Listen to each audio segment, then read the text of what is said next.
Good evening दोस्तों, मैं मेराज अहमद आज शौकत अली साहब AIMIM उत्तर प्रदेश के प्रेसिडेंट की ऑफ़िस पर हूँ। आज हम यूपी असेंबली इलेक्शन 2020 और कुछ अहम मुद्दों पर 2022 कुछ अहम मुद्दों पर बात करेंगे। शौकत अली साहब हिंदुस्तान के तमाम मुद्दों पर मुखरता से अपनी बात रखते हैं। तो चलिए बिना देर किए हुए कुछ इनसे पॉलिटिकल और इकोनॉमिकल क्वेश्चन पूछते हैं। स्वागत है आपका। शुक्रिया। तो पहला क्वेश्चन आपसे ये है, आप अपनी पार्टी को मुसलमानों और दलितों की पार्टी कहते हैं, दूसरी तरफ कॉन्स्टिट्यूशन का हवाला देते हैं, जबकि कॉन्स्टिट्यूशन डाइवर्सिटी और प्लुरलिज्म की बात करता है। देखिए, सबसे पहले तो मैं आपको बता दूं कि हमने कभी ये नहीं कहा कि हमारी पार्टी किसी मखसूस तबके की पार्टी है। हमारी पार्टी हर उन अच्छे लोगों की पार्टी है जो ईमानदार हों, जिनके अंदर इखलास हो और जो ईमानदारी के साथ वंचित समाज की लड़ाई लड़ना चाहते हैं और जिनका संविधान पे अटूट भरोसा हो, वो हमारे साथ आएँ।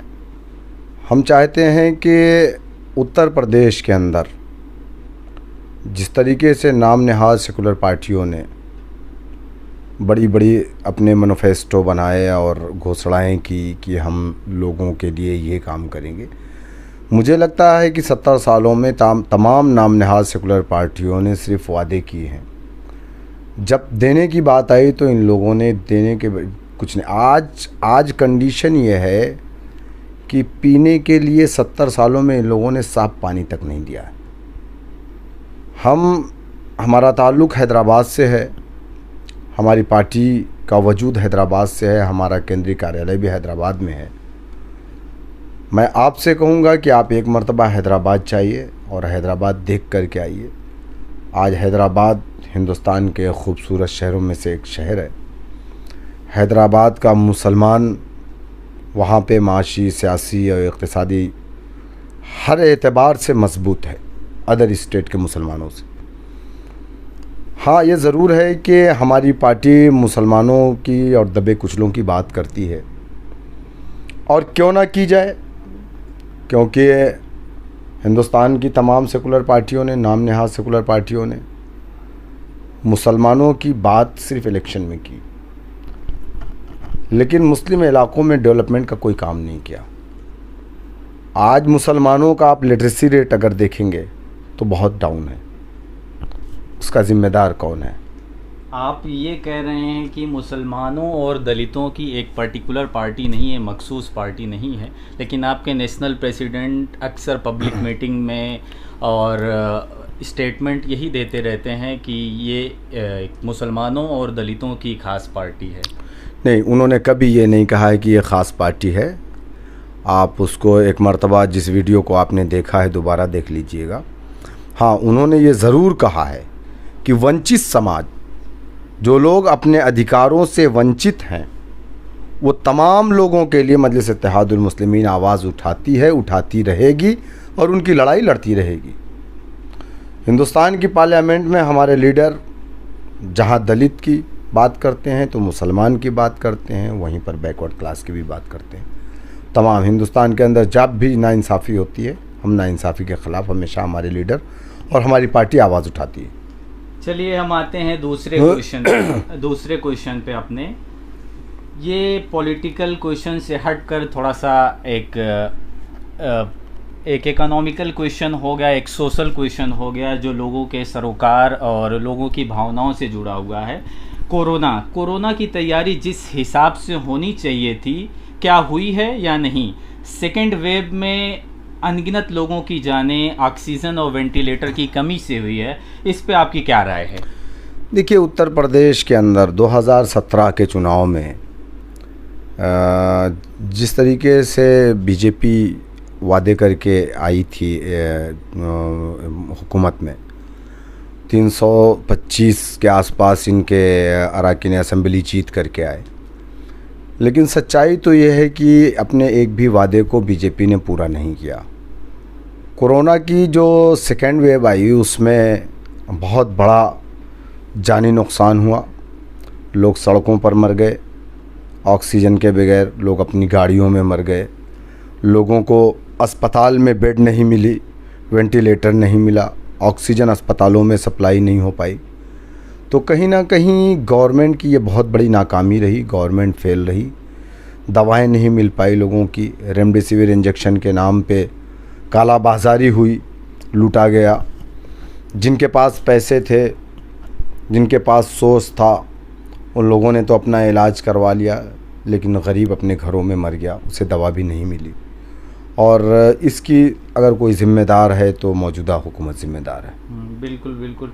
तो आपने अपने स्तर से कुछ कंट्रीब्यूशन किया जिससे कुछ गरीब, डिप्राइव्ड और मार्जिनलाइज्ड लोगों को अपलिफ्ट कर सके इस कोरोना के एक ग्रूसम दौर में, भीषण दौर में? देखिए, ये सब बातें कहने वाली नहीं होती है। हम लोग खिदमत खल्क के जज्बे से काम करते हैं।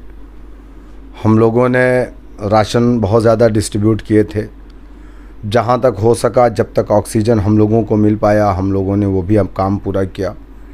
हमारी यूनिट जहाँ जहाँ पूरे प्रदेश में काम कर रही थी, हर जगह हम लोगों ने वो काम किया है, लेकिन हम लोगों ने उसमें दिखावा थोड़ा कम किया है। हम लोगों ने खिदमत खल्क के जज्बे से काम किया है। मैं ख़ुद अपने स्कूटी पे अनाज को लाद करके घरों घरों में मैंने ले जा करके गरीबों के घरों में बांटा है। तो ये काम हम हमेशा करते आए हैं, और जब भी ज़रूरत पड़ेगी आवाम को, इंशाअल्लाह ताला जितनी अल्लाह ताला ने हमें ताकत दी है, पूरी ताकत के साथ मैं और हमारी पार्टी आवाम के दरमियान में इस तरीके का काम करते है और करते रहेगी। ये एक अच्छा कदम है आपकी पार्टी का और आपकी तरफ से as a UP president of AIMIM। हम आते हैं तीसरे क्वेश्चन पे। असेंबली इलेक्शन यूपी 2022 को लेकर अगर दो खास मुद्दों की बात की जाए जिसको लेकर के आप जनता के बीच में और धरातल पर उतरने वाले हैं।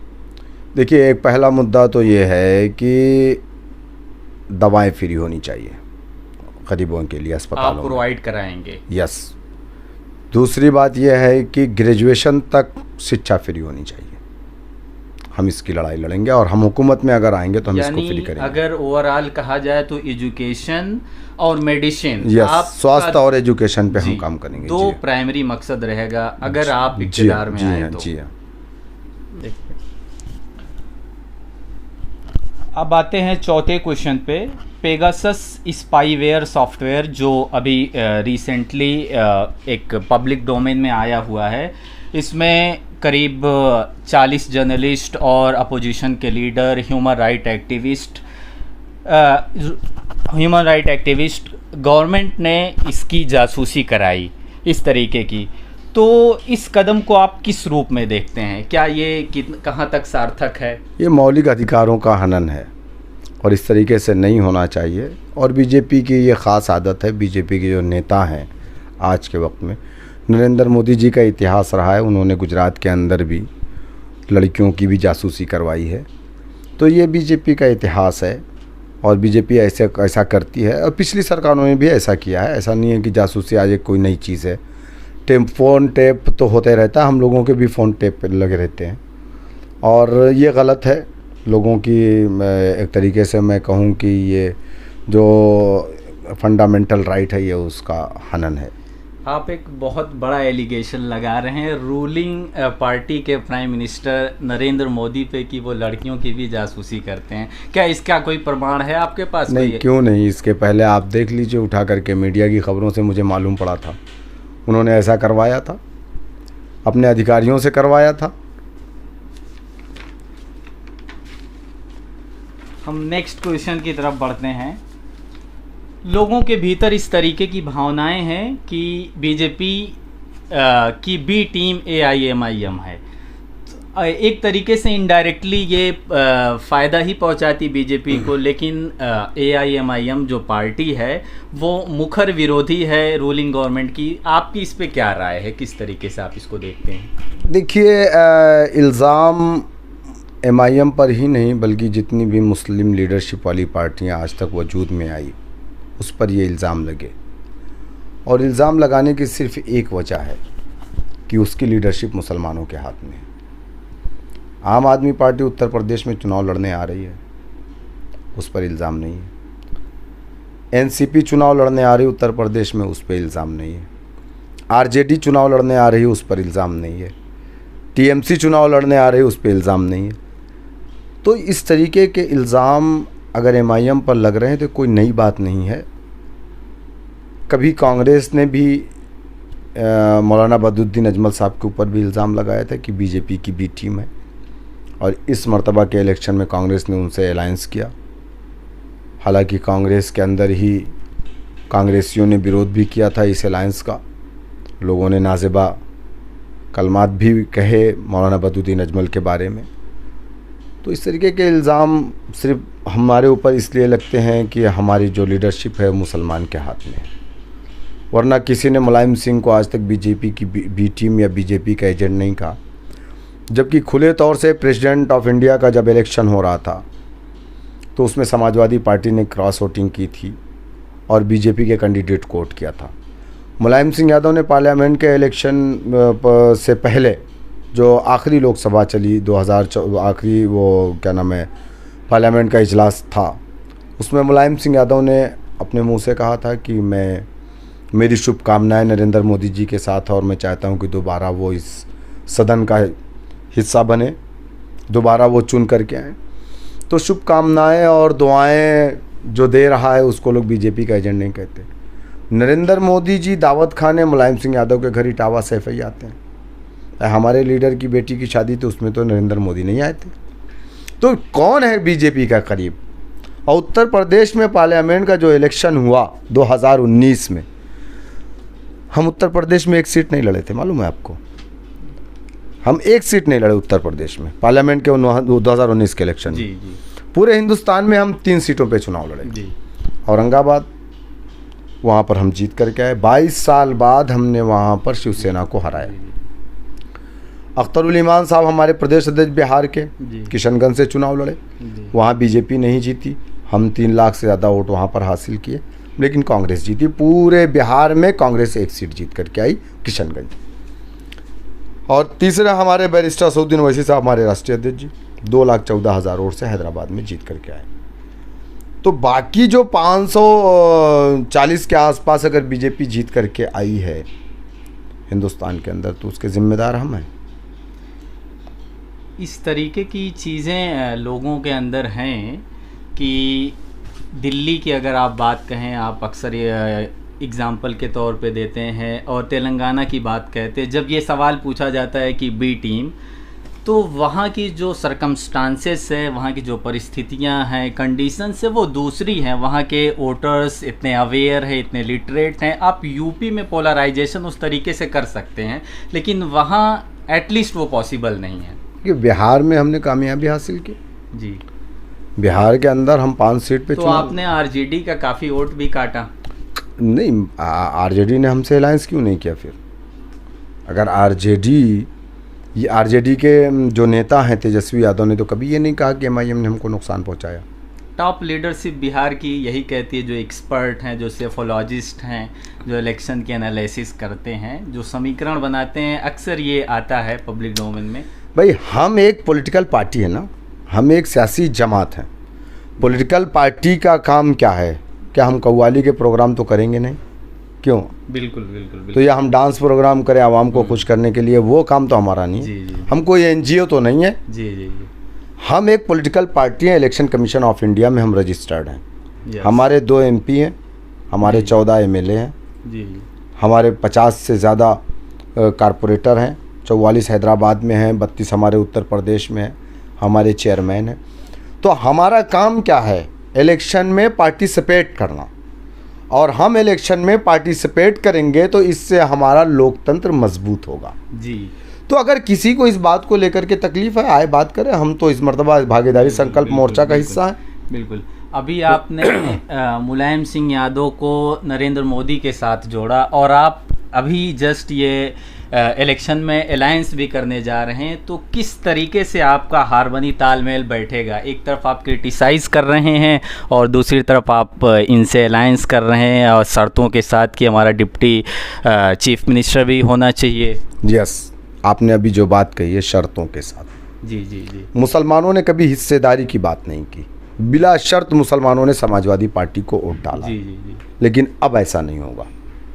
और रही बात आपने जो कहा कि एक तरफ मैं जो है मुलायम सिंह यादव का विरोध भी कर रहा हूँ और दूसरी तरफ मैं समाजवादी पार्टी से हाँ, देखिए, सांप दो तरीके के होते हैं जी।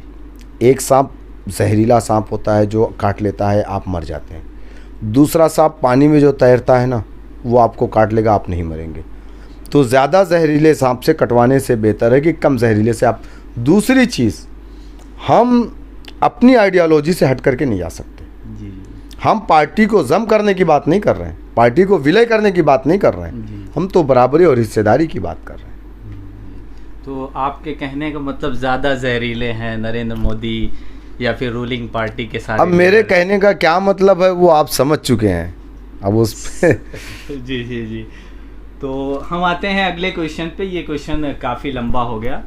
आपकी पार्टी आगामी असेंबली चुनाव में 100 सीटों पर लड़ने का ऐलान की है। आप ओम प्रकाश राजभर के साथ अलायंस में जुड़े हुए हैं। सीटों का एलोकेशन बंटवारा किस तरीके से हो रहा है या फिर इस पे बातचीत चल रही है? आप इस पे कुछ खुलासा करें। देखिए, मैंने ये कहा था कि हम 100 सीटों को आइडेंटिफाई कर चुके हैं, उस पर हम काम भी कर रहे हैं। जी जी।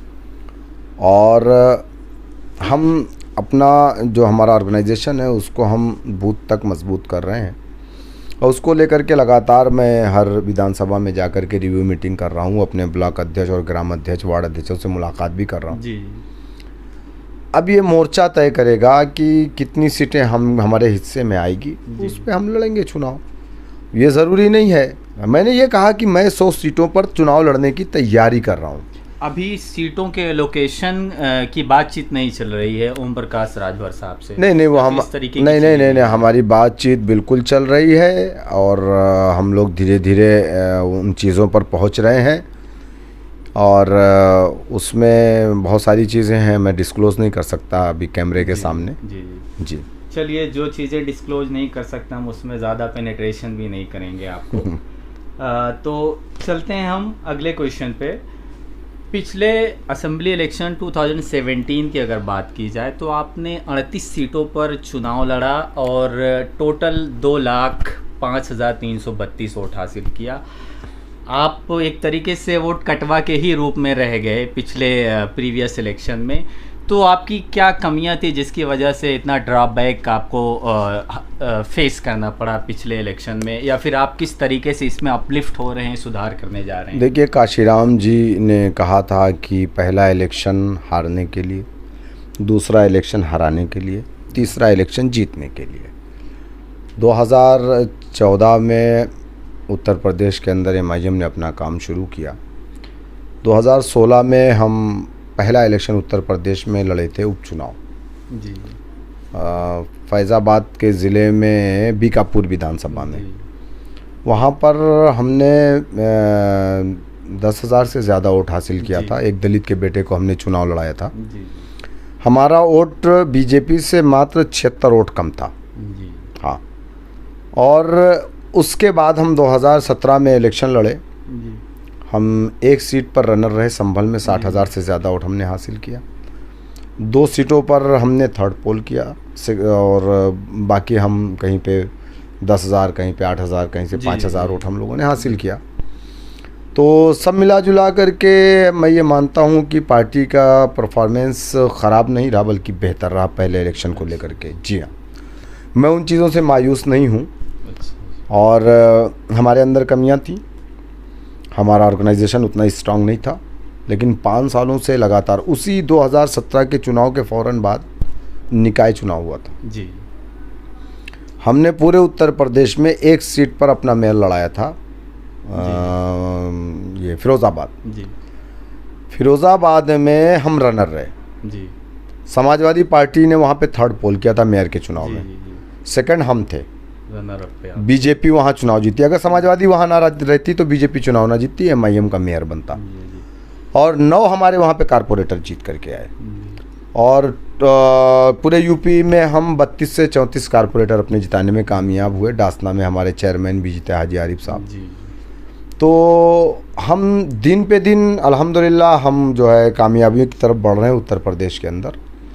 और 5 सालों से लगातार मैं 2017 से लेके 22 तक, अभी भी 21 आ गया है, जी। मैं ऑर्गेनाइजेशन पे ही काम कर रहा हूँ। तो हमारी जो कमियां थी उसको हम पूरी करेंगे। हमारी दुआएं हैं कि आपको आगामी असेंबली इलेक्शन में कामयाबी मिले। शुक्रिया। हम अगले सवाल पे आते हैं। आजम खान समाजवादी पार्टी के टॉप लीडर, इनकी तबीयत काफ़ी गड़बड़ है। ये जेल में अलग अलग लीगल मुकदमों में बंद हैं। ना कोई मीडिया इंस्टीट्यूशन इनकी बात उठा रहा है, ना इनकी पार्टी समाजवादी पार्टी कोई बात उठा रही है, इनके बेल के लिए कोई बातचीत कर रही है। तो आपकी क्या राय है इस पे?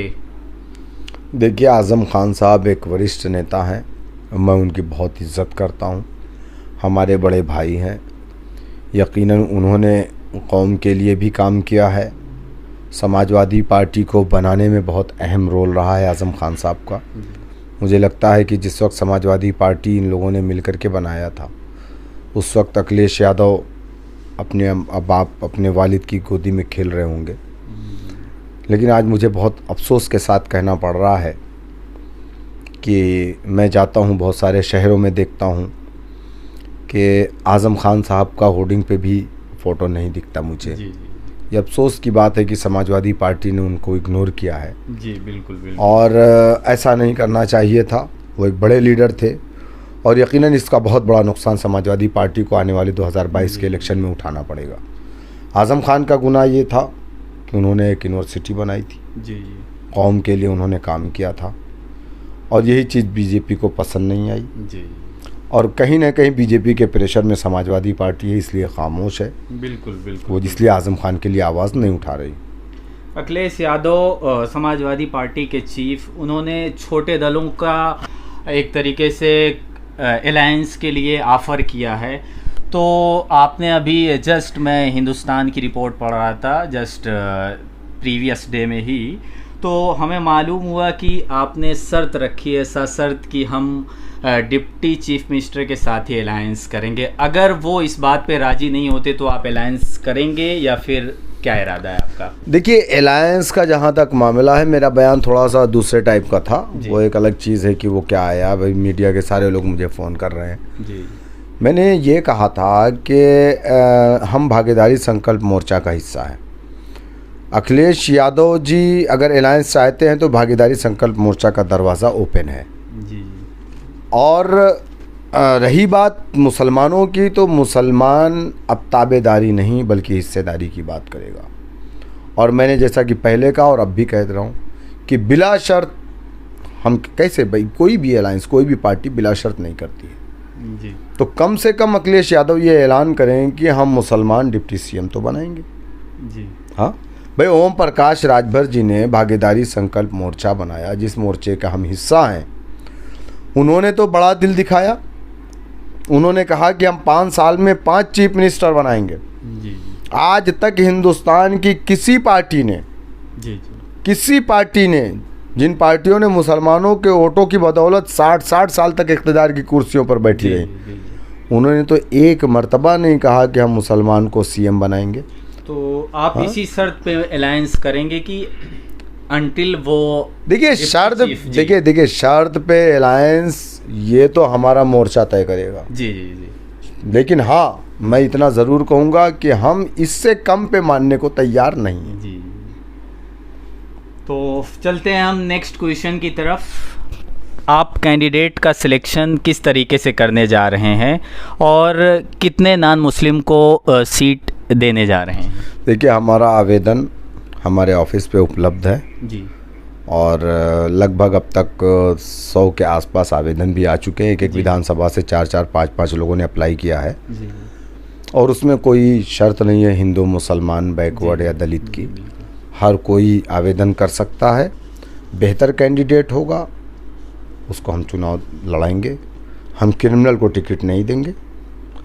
हम ऐसे लोगों को टिकट नहीं देंगे जिन लोगों ने समाज के अंदर कोई सामाजिक काम ना किए हों, जिन लोगों ने अच्छे सामाजिक काम किए होंगे, आवाम के दरमियान में उनकी मकबूलियत होगी।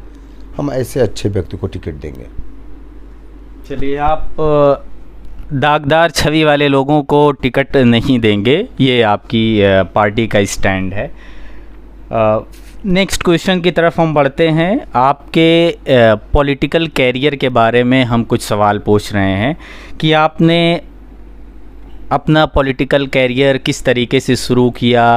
आप पहले आरयूसी में थे, राष्ट्रीय उलमा काउंसिल से इंसेप्शन किया, आपने शुरुआत की, फिर उसके बाद एआईएमआईएम में आए, कन्वीनर बने, फिर फाइनली आप यूपी के प्रेसिडेंट एआईएमआईएम के बने। आपका इन सारे सीरीज़ में किस तरीके से एक्सपीरियंस रहा, आप ज़रा साझा कीजिए हमारे दर्शकों को। देखिए, मैं सही बात तो यह है कि सियासत से मैं बहुत दूर था और मुझे कोई इंटरेस्ट नहीं था पहले। मैं एक ताजिर का बेटा हूँ और आज भी मैं तिजारत भी करता हूँ। जी।